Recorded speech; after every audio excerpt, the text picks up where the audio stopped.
Welcome back. So far we looked at decision trees for classification. So what do we do for regression?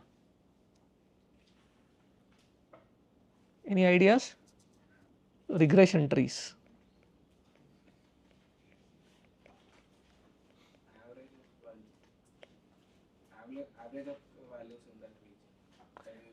Exactly. So there are two questions that are to be asked, right? So how do you define the split? And what is the impurity metric in the case of regression? That's it. Yeah.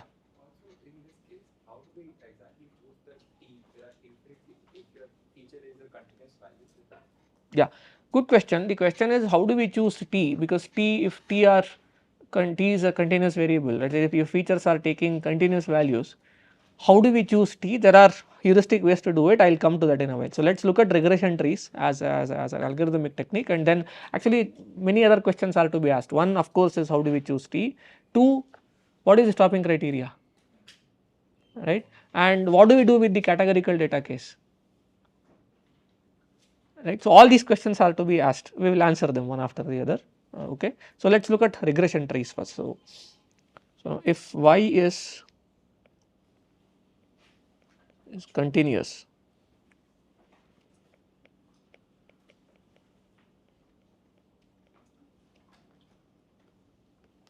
so discrete class probability based metrics can't be used.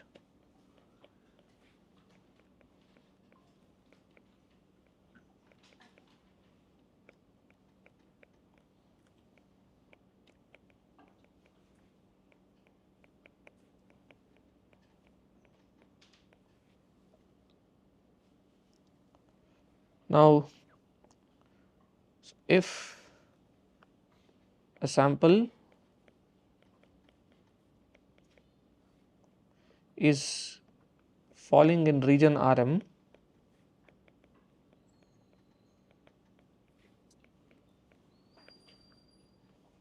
define the prediction within the region Rm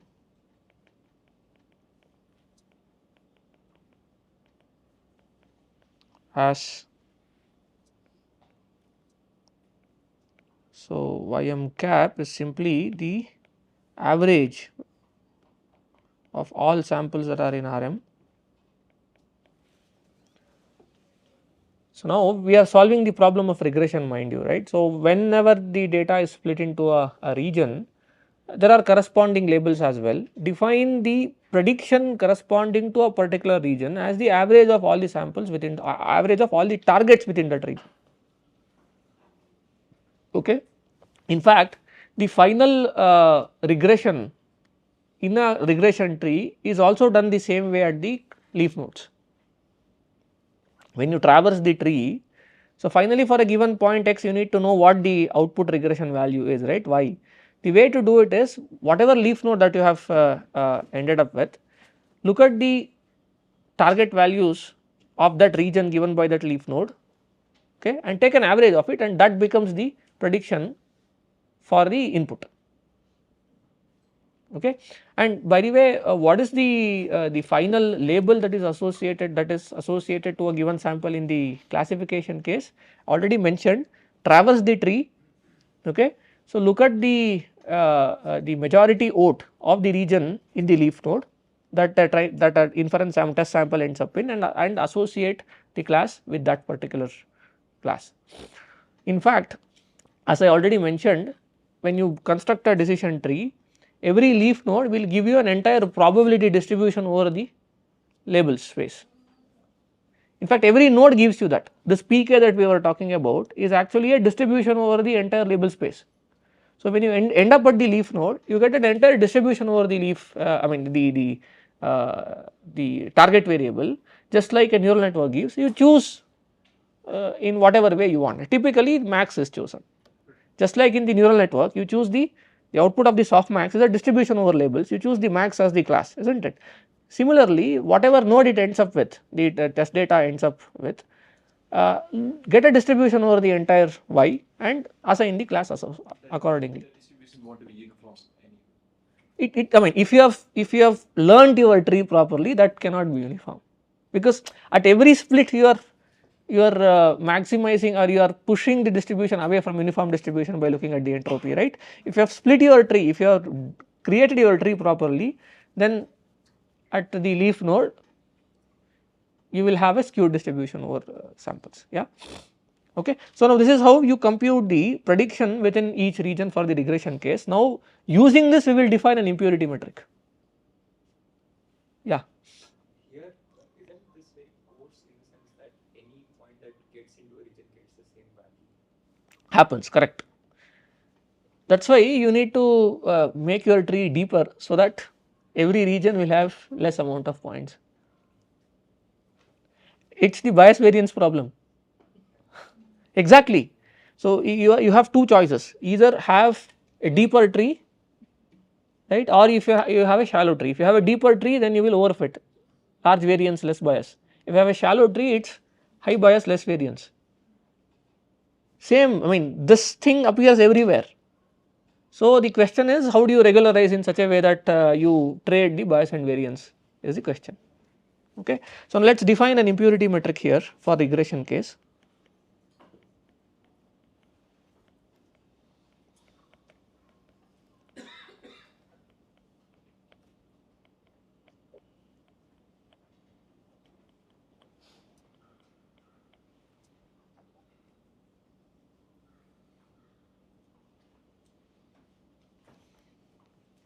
So, simply measure how far the once you split, okay, you get a predicted what did we call it, prediction of the region. So, measure how far the prediction on an average, how far the prediction of that region is from the actual targets, which is the mean squared error, okay. So, define the impurity of a region Rm, okay, as 1 over Nm sum of the difference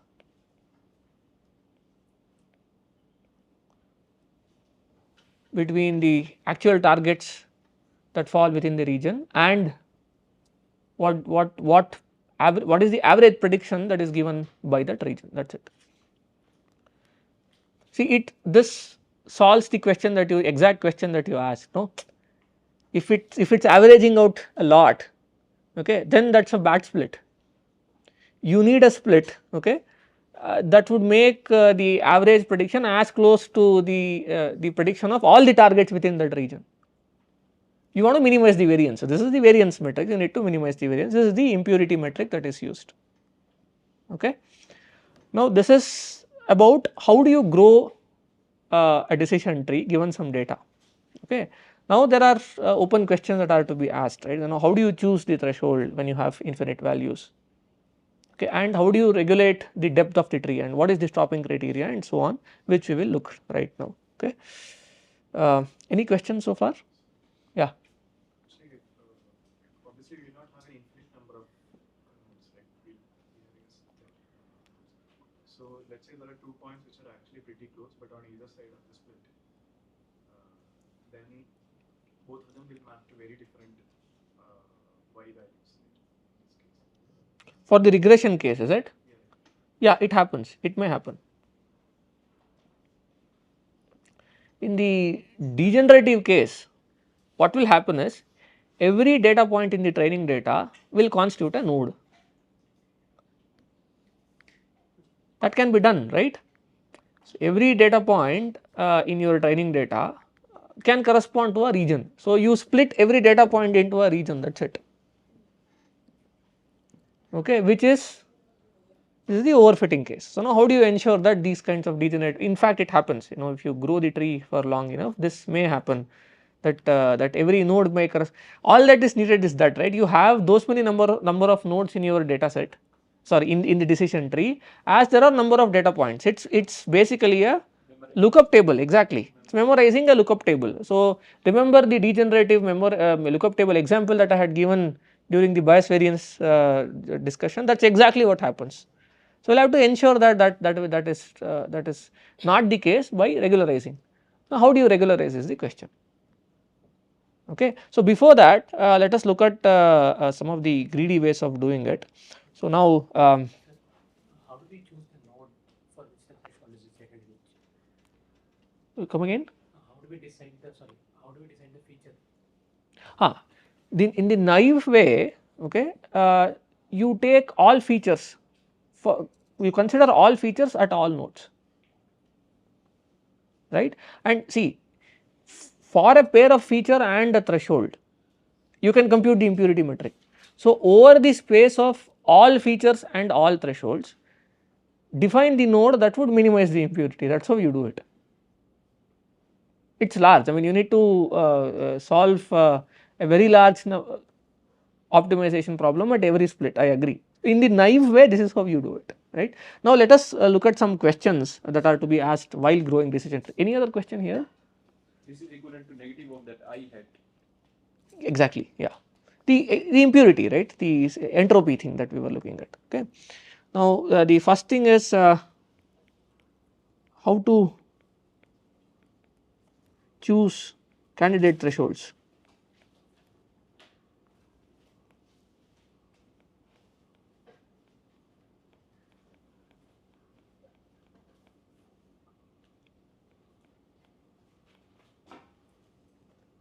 There should be L somewhere for a split.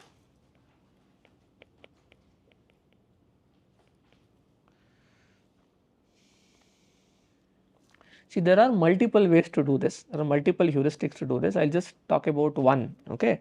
The first thing is, so given a node M, or not given actually, for a node M, because what we are actually choosing is a node, for a node M containing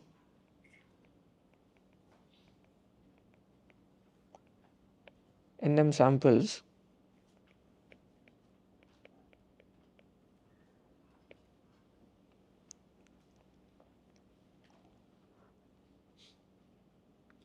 extract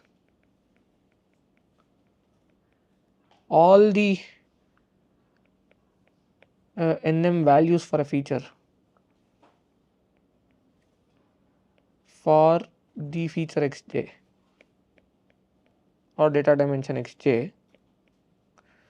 So, please note that we are fixing the data dimension here, the only variable that we are trying to find out is the threshold. So, choose a feature dimension xj and extract all values of it, look at all values of it, okay, and then sort the values, remove duplicates,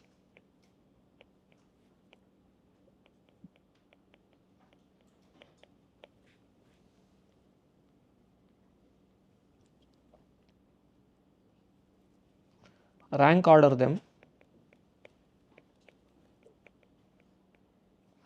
let us say they are u1, u2, u3 up to uk, where k is always less than or equal to nm, okay, k is overloaded, up where p is less than nm. Did you understand? Take some feature, look at what all values it has taken in the data set, rank order them, okay, remove the duplicates. Now, define threshold Ti for I is 1 to p minus 1 as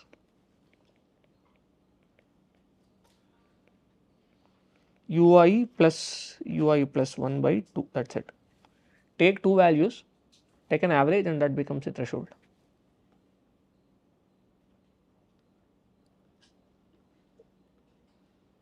Okay, is this all right? Did you understand what is happening? See, this algorithm is ONM squared.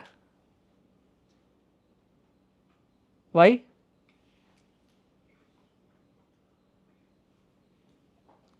See, this algorithm of splitting is ONM squared. Can somebody tell me why? Okay, anyway, so think about it. So, this algorithm, I mean, if we use this to choose the threshold and then split using some impurity technique, we will end up getting an algorithm, okay, that is quadratic in the number of samples that we have in the particular node. Yeah, you will have to first look rank order, compute this and then split. So, there are two passes that you need to do. You can reduce it to nm log nm. Yeah, think about it. Okay, it's a nice algorithms question. Okay, so you can do that. Uh, this is one way to do it. The other way to do it is to instead of looking at all the values and then rank ordering them and all that, people look at histograms of these features, okay, and take the edges of the bin as thresholds for thresholds. That's it. That is what is done in practice in most of the modern day algorithms. You understood, right? Instead of looking at all values, just threshold. I mean, so take a histogram. Please note that these are scalar values, right? So, we are talking about one dimensional histogram and take the edges of the bins of the histogram as the candidate threshold values. Okay.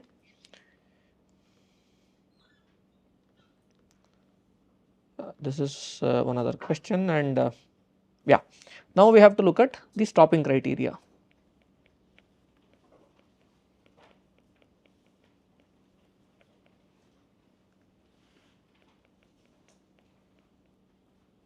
Also called pruning.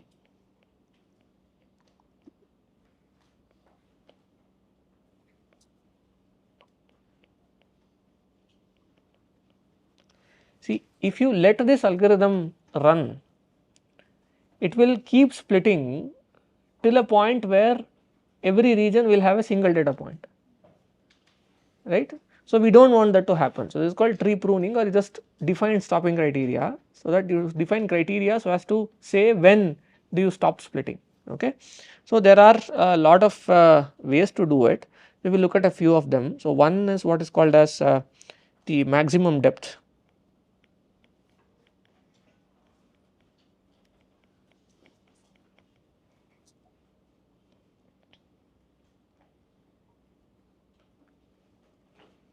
Simply define Dmax as a hyperparameter as the maximum possible depth.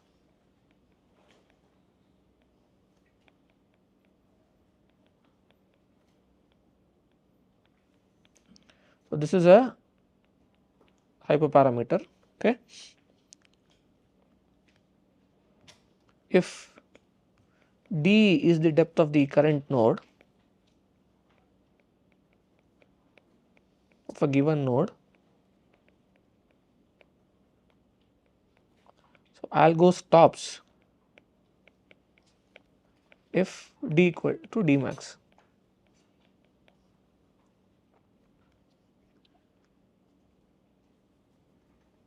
That is it. So, you define a particular depth of this tree and say that the tree should not have depth more than this. So, why should this work? Defining putting a threshold on the maximum possible depth is equivalent to bounding the area of the region that we are constructing for the node. It is creating an upper bound on the area, or rather volume. If you are looking at RD dimensional space, it is equivalent to restricting the maximum value, or rather not the maximum value, the minimum value of the volume corresponding to the region that is being constructed. Do you see why? If you traverse through the nodes, right, every node is splitting the region into smaller and smaller volumes. Now, if you restrict the depth of the tree, okay, you are saying there is a limit to what the minimum value of this region has to be. So, that you do not go beyond it. So, this is, you can already see that this is a bias, right. This is one type of regularization that one can put. The other thing that can be done is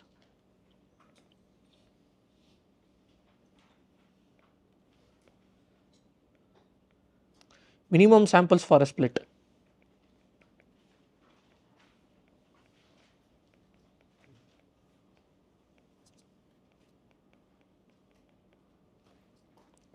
So, let Nm be the number of samples in the current node,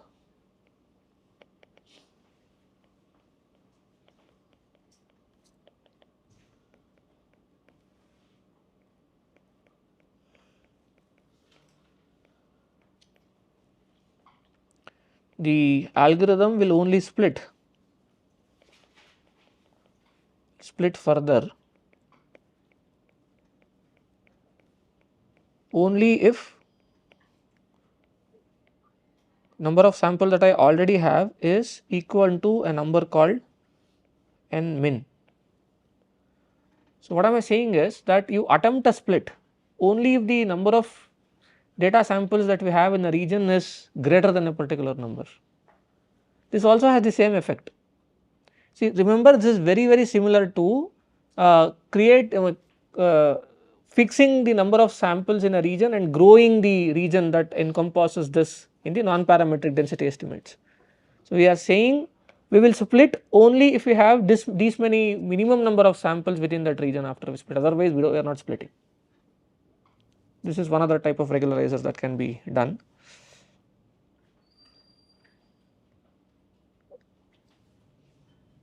An extension of this is that you can say that you, instead of doing it at every node, right, you say that you traverse through this path only if there are minimum number of samples in the leaf nodes. Here we are doing at every node, right. Instead of doing that, you can do it in the leaf node and saying that only if this path ends up getting a leaf node that has minimum number of samples, then split, otherwise do not split. Okay, that is one other way to do it. And the other way that is done is minimum impurity decrease.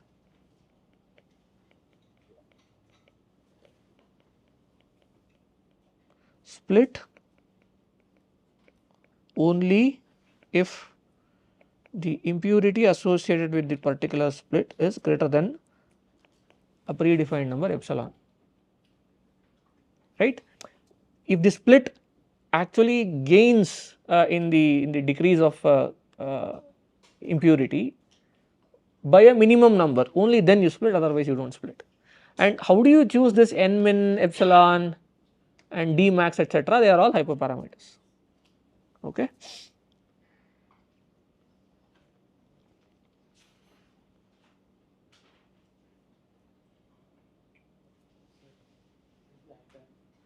I? Yeah, how did we define the impurity? Impurity was I. Impurity was I, yeah. The inverse of purity was I cap. Yeah, so this is correct.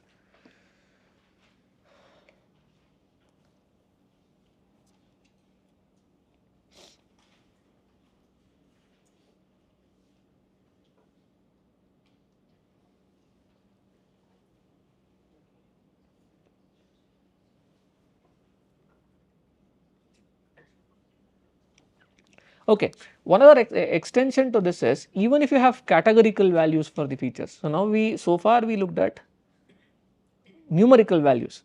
So features can also have categorical values. In fact, one of the biggest known advantages of decision trees is that it can be very easily extended to the categorical data case. So what do you mean by categorical data?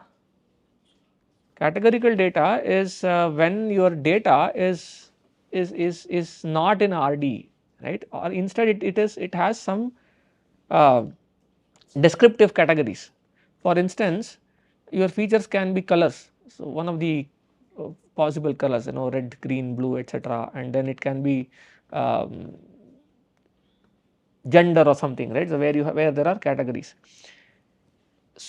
By the way, how do you deal with categorical data in the case of neural networks and so on? We just do one hot representation. In fact, all the textual data that we get is categorical that way, right. We have a dictionary that can be done here as well, right. But if you do one hot representation, it leads to degenerative cases. Instead of that, because we are splitting at every stage, and here the split, right, does not necessitates that your split has to be based on numerical values. If there are k categories that a particular feature can take, the split can be based on k categories, that is it. The easiest, right, you compute the impurity for all those splits and then keep moving on. This is called multi-class split. So, yeah, extending this to the case of categorical data is straightforward in the sense that you do not have to change anything, just have to split the data into or split that particular feature into k number of categories. Okay. So now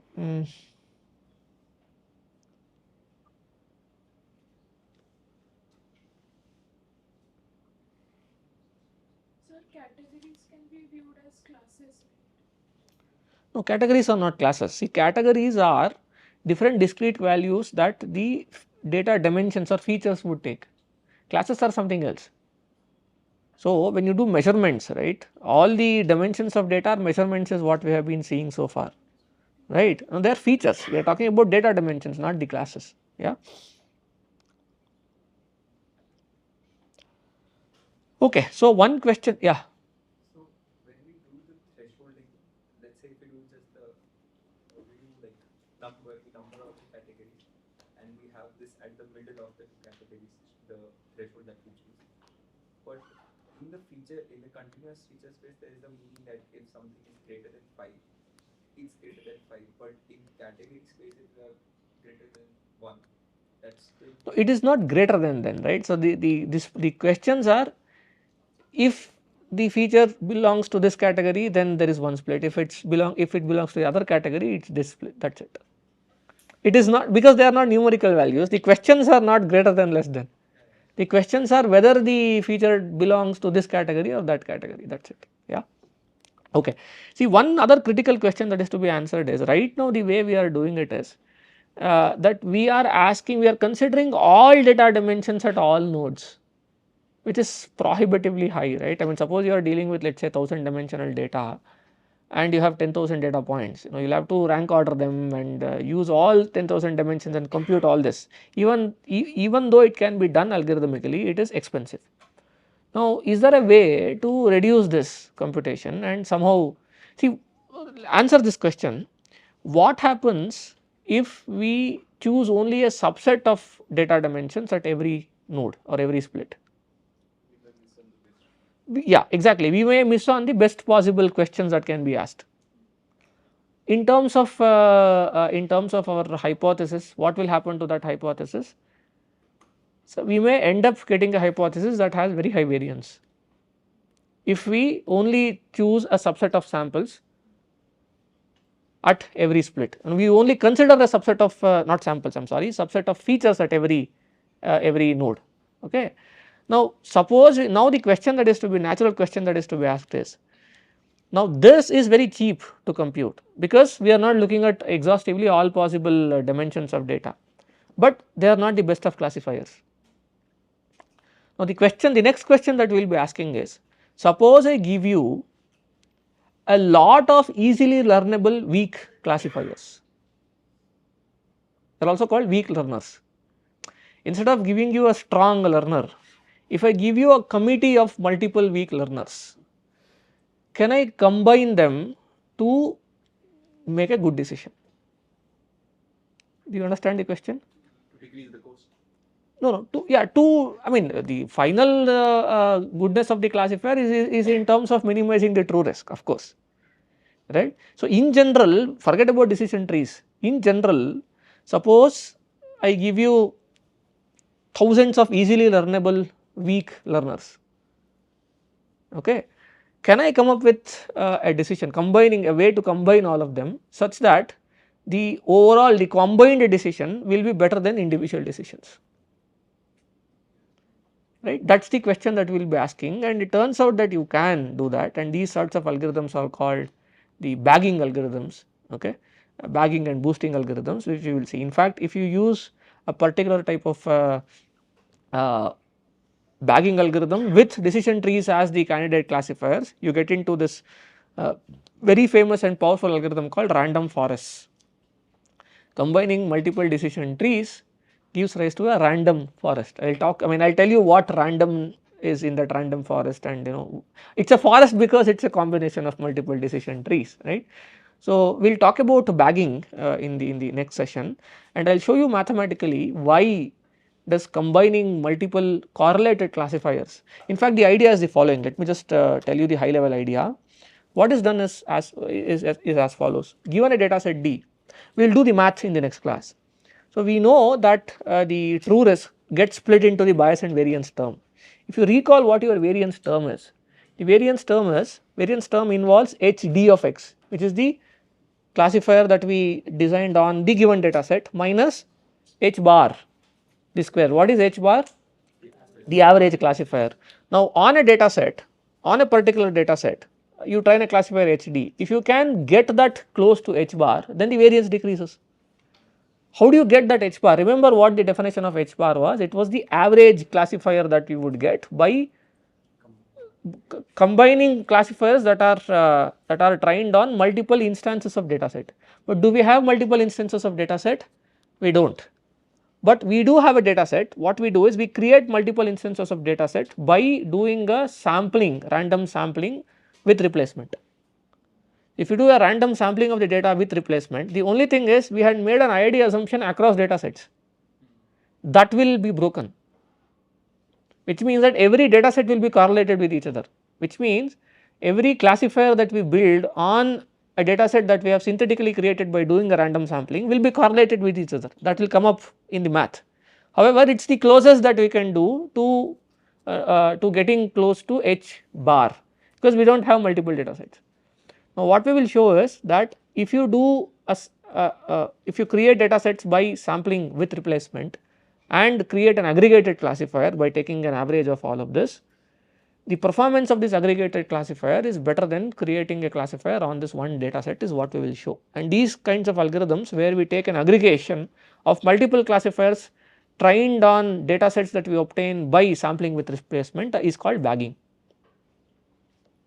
Okay.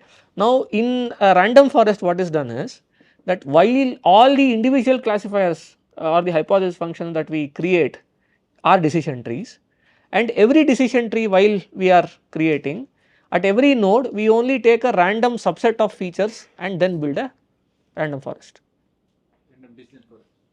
It is a random decision forest. A random forest as an algorithm is the bagged aggregated version of multiple random decision trees. What is random? What is random in a random decision tree is that when you are splitting, you randomly sample a subset of data dimensions that you would build questions on, construct multiple decision trees of that sort, okay, and then bag them all. That becomes a random forest. This is done so that it's not so expensive.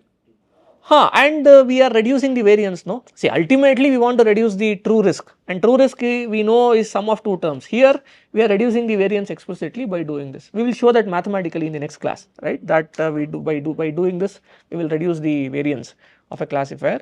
The next thing is that there are more principled algorithms of doing this, which is called the boosting algorithms, okay, where we also decide what sort of subset of data to be sampled, and that is why one of the very powerful algorithm that is known in the ML community is what is called as XG boost. XG boost is gradient boosted trees.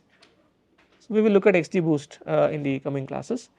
Okay. So, yeah, so we will look at bagging and random forest in the next class. After that we will go to unsupervised learning, okay, where we look at algorithms such as component analysis and the clustering algorithms, and as I said we will also look at the self supervised learning algorithms, which are the workhorses behind the modern day LLMs, and maybe one class of the introduction to generative models, of which there is an entire course that expands in the coming semester. Okay, thank you. That is it for today.